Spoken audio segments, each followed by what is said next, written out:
बोलती पुस्तके. ज्यांना वाचनाचा नाद, त्यांना बोलती पुस्तके घाली साद.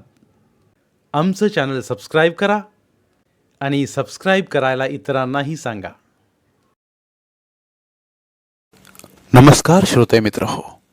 बोलती पुस्तके सादर करीत आहे ज्येष्ठ लेखिका नीलम मानगावे लिखित कादंबरी सोन्या.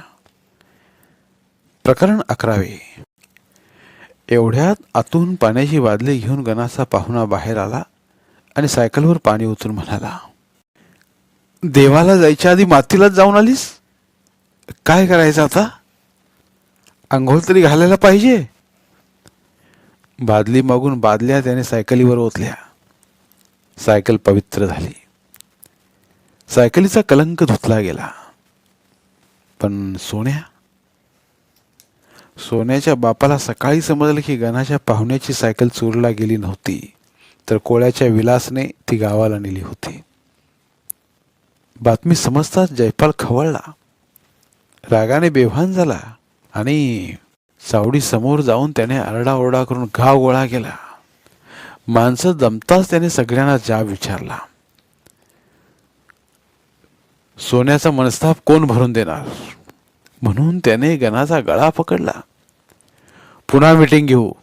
सोन्या दोषी नाही हे सर्वानुमते ठरवशील का म्हणून त्याने सरपंचाला सवाल टाकला. कोणीकडून म्हातारा झालास? तू तरी लोकांना समजावून सांगायचं नाहीस का म्हणून म्हाताऱ्या पाटलाचा त्याने पान उतारा केला. यथेच्छपणे गावकऱ्यांची शाब्दिक धुलाई करून तो घरी आला. पण सोन्यासमोर त्याने आपली चूक कबूल केली नाही की प्रेमानं त्याला जवळ घेतलं नाही. बाहेरची वार्ता सोन्यापर्यंत गेलीच नव्हती. त्यामुळे लाल झालेल्या डोळ्यानं तो विचार करीत होता की सायकल आपण चोरली नाही, मग चोरली कोणी? मग असा जर दुसरा चोर गावात असेल तर त्याला भेटायला हवे. या सायकल प्रकरणाने सोन्याला दुप्पट बळ मिळाले. काहीतरी नवा शोध लागल्यासारखा सोन्या खुश झाला. मीटिंग नंतर सोन्याला वाचवण्याची सगळ्यांनी आपापल्या मनात शपथ घेतली होती. पण रोजच्या रहाड गाडग्यात, धावपळीच्या युगात कुणाकडे पाहायला कोणाला सवड होती? जो तो आपल्या व्यापात घडून गेला होता.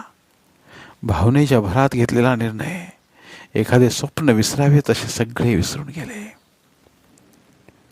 रोज सूर्य उगवत होता, मावळत होता, वारा वाहत होता. लोक उठत होती, झोपत होती, जेवत होती, शेतात काम करत होती, विरंगुळा म्हणून कोपऱ्या कोपऱ्यावर बसत होती, चकाट्या पिटत होती, सुना तंबाखू खात होती, पान चगळत होती, तरुण पोरं गुटखा चगळत होती. जोडीला अदनमधनं सोन्याचा विषय ही पानात गुलकंद टाकल्यासारखी चवीनं आस्वादत होती. सोन्या 5वीतून 6वीत गेला होता. हा पास कसा झाला? सगळ्यांना आश्चर्य वाटत होतं. आणि काहीही करणाऱ्या सोन्याला पास होणं अवघड नाही. प्रश्नाला उत्तरही लोकांनी आपल्या मनाने देऊन टाकलं होतं. पण त्याच्या पास होण्यात माने सरांचा मोठा वाटा होता. शेवटी 15 दिवस त्यांनी त्याच्याकडून अभ्यास करून घेतला होता. 15 दिवस तो माने सरांच्यात झोपायला जात होता. त्याचे मार्क्स पाहून सर त्याला म्हणाले की सोन्या, 15 दिवसाच्या अभ्यासाने तुला 60% मार्क मिळाले. मग नेहमी अभ्यास केलास तर अरे वर्गात पहिला नंबर येईल तुझा. पण पहिल्या नंबरात त्याला रस नव्हता. फक्त सरांनी सांगितलं म्हणून त्यानं अभ्यास केला होता आणि चांगल्या मार्काने पासही झाला होता. मे महिन्याची सुट्टी पडली. सोन्या इकडे तिकडे पाहुण्यांच्या गावी फिरू लागला. कोणाच्याही सोबतीची त्याला गरज नव्हती. मनात येईल तेव्हा तो जायचा, मनाला येईल तेव्हा परत यायचा. घरात कुणाचा ऐकायचा किंवा कुणाला भिण्याचा प्रश्नच नव्हता. तसं त्याला कोणी विचारतही नव्हतं. आणि मुख्य म्हणजे शाळेला सुट्टी असल्यामुळं त्याला कोणी काही म्हणतही नव्हतं. तो आपल्या मनाचा राजा होता. मनात येईल तसाच वागत होता. दुपारचा 1 वाजला नाही तोच गावात सामसूम पसरली. सकाळची गडबड धावपळ संपल्यामुळे चपचपीत तेल लावल्या केसामधल्या भांगेसारखे रस्ते शांत झाले. चुकार एखादा केस इकडून तिकडे हलावा तसा एखादा गावकरी एका रस्त्यावरून दुसऱ्या रस्त्याला जात होता. शेतावर कामाला जाणारे स्त्री पुरुष शेतावर गेले होते. शाळेची मुलं शाळेला गेली होती. डेअरीची गाडी येऊन गेल्यामुळे पवन आणि सागर ही डेअरी बंद करून घरी गेले होते. घरातल्या स्त्रिया आवराआवर करून वामकुक्षीसाठी पहुडल्या होत्या. घड्याळाच्या टिकटिकीमुळे घराला जाग असावी तशी एखाद दुसऱ्या घरात लावल्या टीव्हीमुळे रेडिओमुळे गावालाही जाग होती. आणि अशा ग्लानीत असल्या गावाला खडबडून जागे करण्यासाठी एक पोलीस जीप भर वेगाने गावात येण्यासाठी रस्ता कापीत होते. जीपमध्ये एक इन्स्पेक्टर, हवालदार आणि 2 पोलीस कडक इस्त्रीच्या युनिफॉर्ममध्ये बसले होते. पावसामुळे आणि नदीच्या पुरामुळे रस्त्यावर पडलेल्या खड्ड्यामधून जीप चालवताना ड्रायव्हरच्या नाकी नऊ आलं होतं. खड्डे चुकवताना त्याला कसरत करावी लागत होती. ही कसरत करता करता त्याच्या तोंडाची टकळीही चालूच होती. चायला रस्ता आहे का काय आहे? चालत आलो असतो तर याच्या आधी पोचलो असतो गावात. चिडू नका रांडे. पोलीस खात्यातल्या माणसाला सगळ्याची सवय असावी लागते, इन्स्पेक्टर म्हणाले. एवढ्यात जीपने एक मोठा खड्डा पार केला. मात्र आतल्या लोकांची डोकी टपाला जाऊन बडवली. तसा ड्रायव्हर पुन्हा म्हणाला, साहेब जीप काही सरळ जायची नाही आता. ज्या आईला माणसं कशी जातात या रस्त्यावरून कोण जाणे. हा मग, इन्स्पेक्टर म्हणाले, जरा समजू दे खेड्यातली माणसं कशी राहतात, कशी जगतात ते. मारे शहरात बसून खेड्यात जा म्हणणं सोपं आहे. या म्हणावं बुढाऱ्यांना अशा खेड्यात राहायला, म्हणजे समजेल खेडं म्हणजे काय ते. पण साहेब गावात पुढारी खासदार आमदार कोणी आहेत की नाहीत? आहेत की. नाहीत का? अरे खासदार आमदार नसले तरी सभापती आहेत, बँकेचे चेअरमन आहेत, कारखान्याचे मालक आहेत. पण ही सगळी लोक सांगायलाच गावची. मुक्काम मात्र यांचा जवळच्या शहरात. मग गावचे रस्ते बिघडेनात का? यांचं काय जातं? काय सांगायचं साहेब, हवालदार म्हणाला. दिवस दिवस विजेचा पत्ता नसतो, फोन तरी सदा मेलेलाच असतो. शासनाच्या बस गाड्या गेल्या तर गेल्या, नाही तर वडाप आहेच की वडायला. बोलता बोलता जीप पांदीत आली. एक उग्र वासाचा भपकारा नाकात शिरताच ड्रायव्हरने पचकन थुंकी बाहेर टाकली आणि तो म्हणाला, आईला माणसं काही सुधरत नाहीत. सरकारनं घर तिथं संडासची योजना काढली आहे, पण या माणसांची सवय काही जात नाही. उठायचं आणि तांब्या घेऊन रस्त्याला येऊन बसायचं. कसा सुधारायचा भारत? रानडे, गावकऱ्यांची समस्या आहेत. घर तिथं संडास बांधायला सरकार पैसा देईल, पण पाणी नको का संडासात ओतायला? प्यायला पाणी मिळायची मारामार आणि संडासात ओतायला पाणी कुठलं आणावं या खेड्यातल्या माणसांनी? ते पण बरोबर आहे म्हणा. पांदीतून जीप गावात आली तसं क्षणभर दुकानासमोर जीप थांबवून ड्रायव्हरने विचारलं, चावडी कुठल्या बाजूला? नीट पुढं कोपऱ्यावरच आहे बघा. दचकलेला दुकानदार म्हणतात जीप पुढे गेली. दुकानदाराला आश्चर्य वाटलं. ग्रामपंचायतीत पोलिसांची जीप का यावी आता? आपल्या मनालाच प्रश्न विचारला त्याने. उलट त्याला उत्तर सापडले नाही. तसा आपल्या बायकोला हाळी मारून ते म्हणाले, लिले दुकानात बस, जरा पोलिसांची गाडी का गावात आली या बघून येतो. पोलिसाची गाडी म्हणताच तीही पळत बाहेर आली.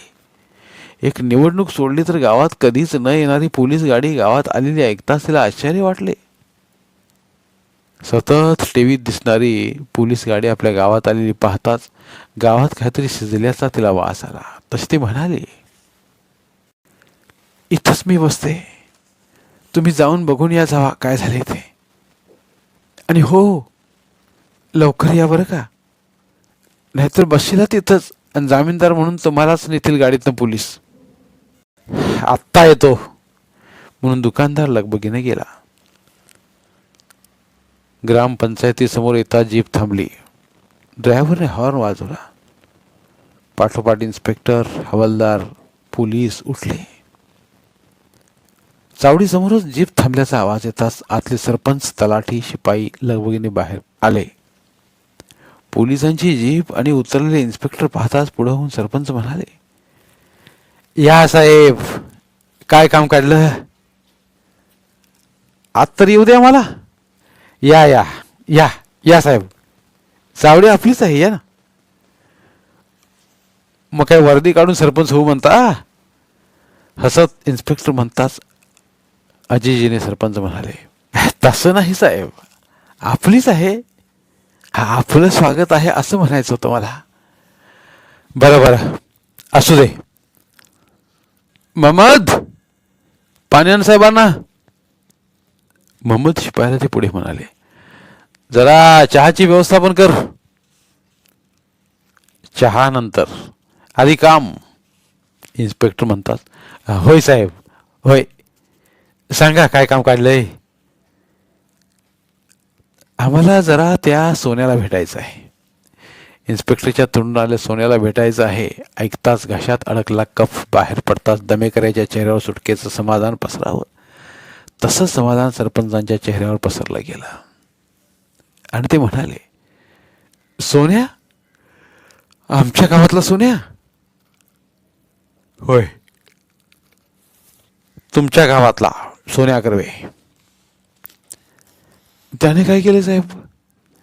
ते नंतर, आधी सोन्याला घेऊन या इकडं. हा हा म्हणता बातमी गावभर पसरली.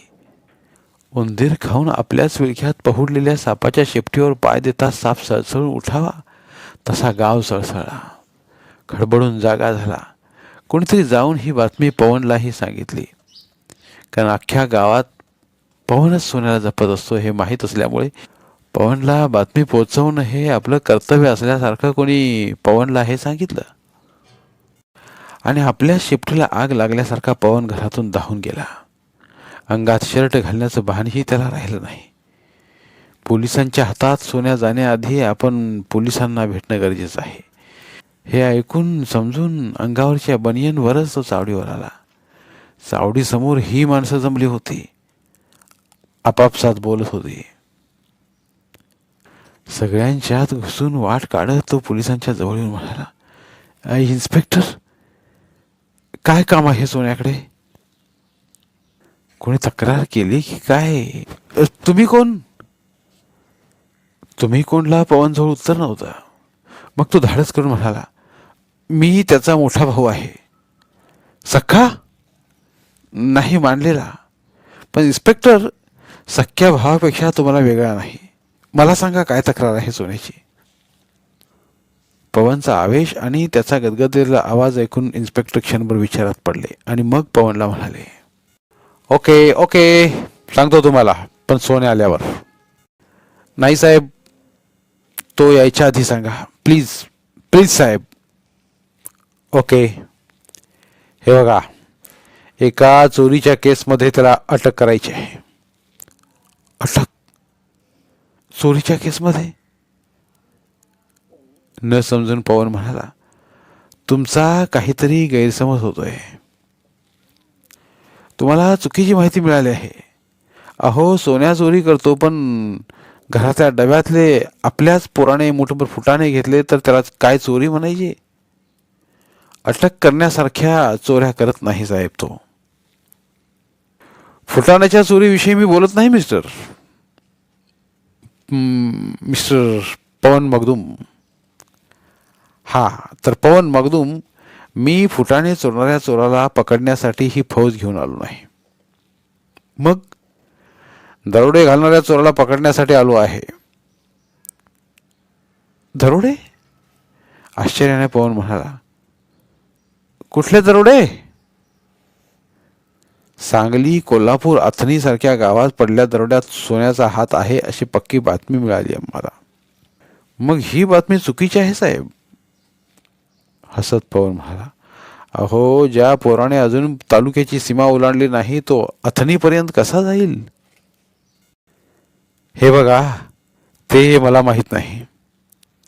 त्याच्या साथीदारांनी आम्हाला त्याचे नाव सांगितलंय म्हणून आम्ही इथंपर्यंत आलोय. प्लीज आमच्या कामात अडथळा आणू नका. आधी तो सोन्या कुठे आहे पहा. चेअरमन, कुठे आहे तुमचा शिपाई? अजून कसा येत नाही तो? एवढ्यात महम्मद आलेला दिसताच इन्स्पेक्टरने आपली नजर त्याच्याकडे वळवली. महम्मद बरोबर सोन्या नावाचा कोणी इसम आलेला नाही हे लक्षात येताच त्यांना शंका आली. ही गावाची लोक त्या सोन्याला संरक्षण तर देत नसतील. हा महम्मद त्याला कुठे पाठवून तर आला नसेल. आपलं चुकं. आपण त्याच्याबरोबर जायला होतं. इतर राहून आपण काय केलं? आपलाच आलेला राग त्यांनी शेवटी महम्मदवर काढला. महम्मद जवळ येताच ते त्याच्यावर खेकसले. काय रे, कुठं आहे सोन्या? सोन्याला आणलं नाहीस बरोबर? आणलाय की साहेब. आणलाय? कुठं आहे तो? की माझेच डोळे फुटलेत मग? इन्स्पेक्टरला राग आला होता. महम्मदला समजत नव्हतं की आपलं काय चुकलं. एवढी तंगडतोड करून शाळेत गेलो. शाळेत सोन्या नव्हता म्हणून मग त्याच्या घरात गेलो. तिथंही नव्हता म्हणून गल्ली गल्ली धुंडाळून त्याला घेऊन आलो. आणि हा इन्स्पेक्टर काय झालं जे चिडायला? अरे कुठे आहे सोन्या? इन्स्पेक्टर ओढताच सोन्याला त्याच्या पुढं करून तो घाबरून म्हणाला, हा काय सोन्या? आणि खाकी हाफ चड्डी, पांढरा शर्ट घातलेल्या, विखुरल्या कुरळ्या केसांचा पुंजका कपाळावर झेपावलेल्या, गोबऱ्या गोबऱ्या गालावर आश्चर्य पसरल्या आणि कुतूहलाने इन्स्पेक्टरकडे पाहणाऱ्या महम्मदच्या कमरे एवढ्या पोराला पाहून इन्स्पेक्टर आश्चर्याने थक्क झाले. पापणी न हलवता ते सोन्याकडे पाहत राहिले. कुठल्याही पिक्चरमध्ये बाल कलाकार म्हणून सहज शोभणाऱ्या घाऱ्या डोळ्याच्या बुटक्या सोन्याला पाहून इन्स्पेक्टर मनात म्हणाले, गोरा कोमटा हा एवढासा पोरगा चोरी करत असेल, दरोडे घालत असेल? छे छे, शक्य नाही. हे काम या मुलाचं नव्हेच. आपल्याला चुकीची माहिती मिळाली आहे. बहुतेक सोन्याचे साथीदार म्हणून याने आपल्याला गंडवलेलं दिसतंय. पण खोटं नाव आणि तेही एवढ्याशा पोराचं नाव सांगायचं त्यांना तरी काय कारण? कदाचित सोन्या कर्वे हे नाव त्यांनी सहज सांगितलं असेल. या नावाची खरी व्यक्ती एवढी लहान असेल याची त्या दोघा बदमाशांना कल्पनाही नसेल. काहीतरी घोटाळा आहे एवढं खरं. काही का असेना पण त्या बदमाशांपर्यंत याला न्यायला तर हवं.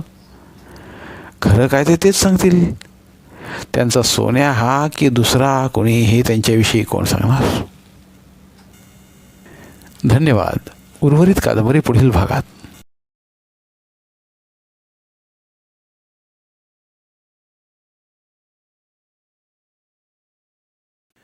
धन्यवाद. प्रिय श्रोते मित्र हो, आपल्यासाठी एक आवाहन. आमच्या चॅनलच्या प्लेलिस्ट विभागात तुमच्यासाठी शेकडो कादंबऱ्यांचे ऑडिओ बुक्स उपलब्ध आहेत. तिथे प्रत्येक कादंबरीचे सर्व भाग एकत्रित मिळतील. त्यामुळे सध्या सुरू असलेल्या क्रमशः कादंबरीच्या पुढील भागासाठी वाट पाहण्याची गरज नाही. तुमच्या वेळेनुसार तुम्ही संपूर्ण कादंबरी सलगपणे ऐकू शकतात आणि साहित्याचा आस्वाद घेऊ शकता. कृपया आमच्या चॅनलच्या होमपेजवर जाऊन प्लेलिस्ट चेक करा आणि तुमची आवडती कादंबरी निवडा. धन्यवाद.